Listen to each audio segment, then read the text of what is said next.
Assalamualaikum warahmatullahi wabarakatuh. Selamat sore pada Bapak Ibu semua.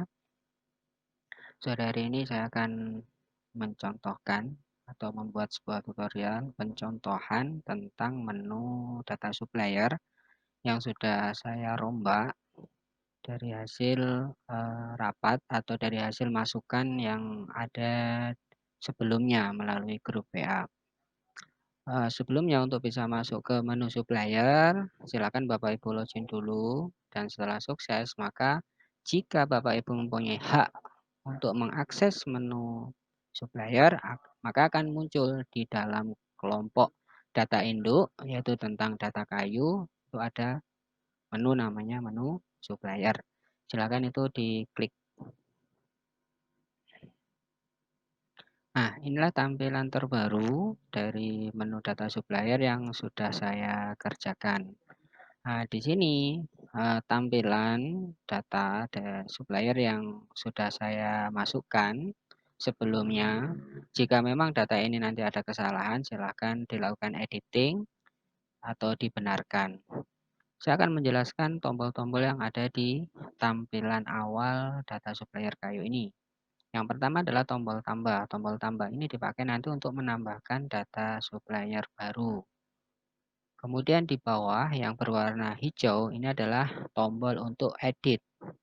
Edit data sesuai dengan baris yang sekarang ditunjuk oleh tombol tersebut. Berarti misalkan saya mengklik tombol edit ini, artinya saya ingin mengedit data supplier atas nama Bapak Abdullah. Dan yang berwarna merah ini adalah tombol hapus. Tombol hapus ini dipakai untuk mempasifkan. Jadi data yang sudah sempat masuk itu tidak akan dihapus hilang, tetapi hanya dipasifkan. Ini sesuai dengan permintaan dari Pak Denis bahwa data-data yang sudah pernah masuk itu tidak akan dihapus hilang, tidak akan di-delete permanen, tetapi hanya akan dipasifkan. Efek dari data yang sudah dipasifkan itu nantinya data tersebut tidak akan bisa digunakan untuk proses-proses berikutnya. Jadi misalkan Bapak Abdullah ini sudah dipasifkan datanya, maka nanti di proses pembahanan atau di proses penentuan size log, ukuran kayu, ukuran log, itu eh, nama Bapak Abdullah ini tidak akan bisa dilihat untuk digunakan datanya. Tapi datanya tetap ada, ya, datanya tetap ada di dalam database. Hanya saja dia sudah pasif, tidak bisa dimanfaatkan untuk proses-proses berikutnya. Kemudian di samping kanannya lagi, ini ada data input sertifikat. Sesuai dengan hasil komunikasi di grup WA sebelumnya bahwa saya dikirimi eh, file ya di dalam file tersebut itu terdapat data tentang supplier. Nah, data tentang supplier. Datanya seperti ini. Nah, di sini itu saya melihat ada kelompok sertifikat SPHPL, SLK, dan DKP. Ini satu kelompok. Nah, ini pernah saya alami dalam proses pembuatan program sebelumnya bahwa nomor-nomor sertifikat ini sifatnya adalah eh, nantinya kalau sudah sempat diinputkan itu tidak boleh dihapus, hanya boleh mungkin diganti. Artinya ada histori ya, ada histori tentang sertifikat ya yang dimiliki oleh seorang supplier. Sertifikat yang lama itu nanti akan diganti dengan sertifikat yang baru, tetapi sertifikat yang baru ini tidak boleh maaf, sertifikat yang lama ini tidak boleh hilang. Jadi ada historinya, ya, ada historinya. Nah, untuk mendapatkan atau menginputkan data sertifikat terbaru ini nantinya menu yang dipakai adalah tombol input sertifikat. Kemudian kalau kita scroll ke kanan, data supplier ini ada kode, nama supplier, alamat, kota, nah, kemudian sumber bahan baku, persen PPH. Lah, persen PPH, kolom persen PPH ini juga saya tambahkan dari hasil komunikasi sebelumnya. Agar apa? Agar pada saat proses pembahanan nanti, pada saat kita memilih supplier tertentu, maka persen PPH-nya secara otomatis nanti akan bisa terbaca langsung. Jadi kalau mau diinputkan lagi ya boleh, tapi persennya nanti akan langsung terbaca. Kemudian ada DKP, DKP di sini berupa cek ya, berupa cek. Dan ini tidak bisa di manual, diklik itu tidak bisa, saya kunci. Dan di sini ada nomor sertifikat, penerbit, tanggal terbit, tanggal berakhir, dan status. Ya, dan status. Status ini adalah status dari sebuah data supplier. Jika aktif ya A, kalau pasif berarti B, seperti itu. Baik, saya akan mencontohkan misalkan bagaimana cara mengedit dulu ya, mengedit sebuah data supplier. Misalkan data kedua ini atas nama Bapak Agus P. Bapak Agus P ini kalau dilihat di Excel namanya adalah Bapak Agus Pitoyo. Kemudian alamatnya di sini, nomor teleponnya dan seterusnya sudah ada ya. Bagaimana cara mengedit datanya? Maka yang pertama saya lakukan adalah memilih tombol edit. Saya pilih tombol edit, maka akan muncul data Bapak Agus. Misalkan di sini namanya akan saya ganti, sudah ada, saya ganti huruf kecil aja. Agus Toyo, misalkan alamatnya dari mana? Misalkan saya sudah punya alamat di sini, ya, saya copy aja, saya copy, saya bawa ke sini alamatnya. Nah, kemudian di sini tertulis Kecamatan Kromengan, Kabupaten Malang, Jawa Timur. Nah, untuk Kabupaten Malang, Jawa Timur ini, lokasi penginputannya dipindah ke bagian kolom kota. Jadi di kolom kota ini nanti terisi Kabupaten Malang, Jawa Timur. Kemudian nomor teleponnya ini tinggal kita pindahkan posisinya. Dan emailnya saya mengarang saja, emailnya misalkan aguspitoyo@gmail.com. Kemudian sumber bahan bakunya sesuai dengan data tadi itu adalah hutan rakyat, defaultnya memang juga hutan rakyat. Kemudian untuk persen PPH bisa diisi langsung di sini 25 misalkan atau 0,5. Bisa juga mengedit menggunakan tombol ya up dan down yang ada di sini. Dan lokasi ini hanya bisa diisi dengan angka karena sudah saya validasi, jadi tidak bisa diisi dengan huruf. Dan untuk status suppliernya agar bisa dipakai, ini harus tetap aktif. Jika sudah benar inputannya, silakan ditekan tombol simpan. Nah, tombol simpan. Baik, seperti ini hasil editingnya. Nah, kemudian untuk mengedit DKP, nomor sertifikat, penerbit, tanggal terbit, tanggal berakhir, dan status, itu silakan gunakan tombol input sertifikat. Klik. Nah, maka akan muncul ini jendela model namanya, jendela melayang. Nah, silakan diisi apa yang akan ditambahkan di sini. Contohnya misalkan saya hanya akan mengedit sesuai di sini adalah hanya DKP saja. Karena nomor sertifikat, penerbit, tanggal terbit, tanggal berakhir tidak ada isinya ya. Tidak ada isinya. Yang akan saya rombak di sini hanya DKP. Maka saya berikan centang di sini. Nah, jika saya hanya memberikan centang kemudian saya tekan tombol simpan, maka akan muncul validasi bahwa lokasi ini harus diisi.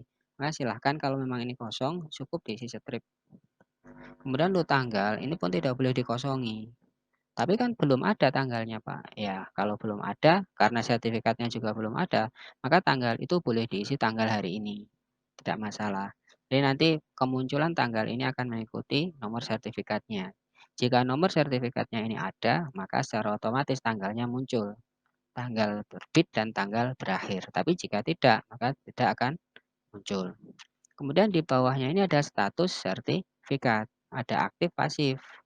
Nah, artinya aktif itu berarti sertifikat ini sertifikat yang terbaru. Sedangkan kalau pasif, maka ini artinya sertifikat lama. Nah, misalkan ya seperti itu. Jadi untuk sementara karena ini baru satu, ya harus kita aktifkan. Kemudian kita tekan tombol simpan.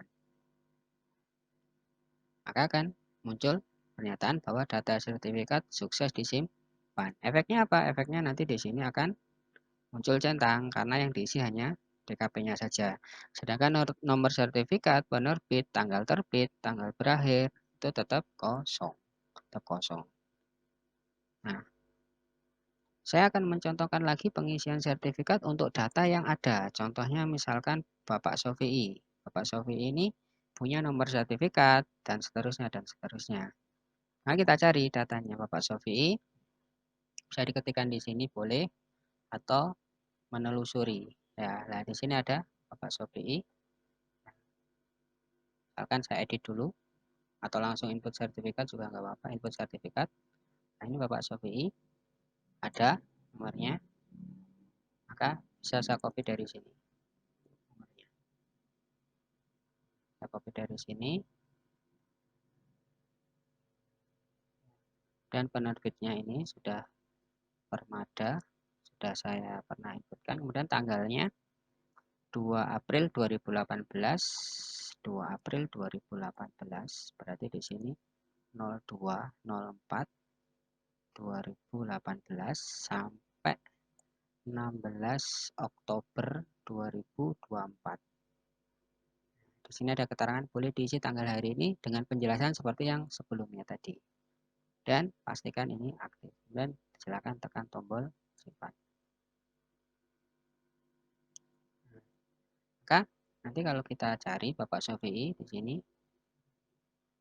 ini Bapak Shopee, maka di kanan akan muncul ya informasinya. Seperti ini. Nah, kalau kita klik lagi tombol input sertifikat, maka di sini akan muncul history ya. Ini history sertifikatnya. Bahwa yang sekarang sedang aktif warnanya biru itu adalah sertifikat dengan nomor ini. Bagaimana jika ada pengeditan? Ada mungkin tanggalnya berubah, tanggal apa namanya penerbitannya atau tanggal berakhirnya berubah, misalkan seperti itu. Maka silakan diklik tombol edit. Maka akan muncul seperti ini. Boleh dirombak, bisa dirombak. Ya, misalkan di sini mau diganti tahunnya bukan tahun 2024 tapi 2020 misalnya. Kemudian tekan tombol simpan. Maka di sini akan berubah juga. Nah, Pak Sofi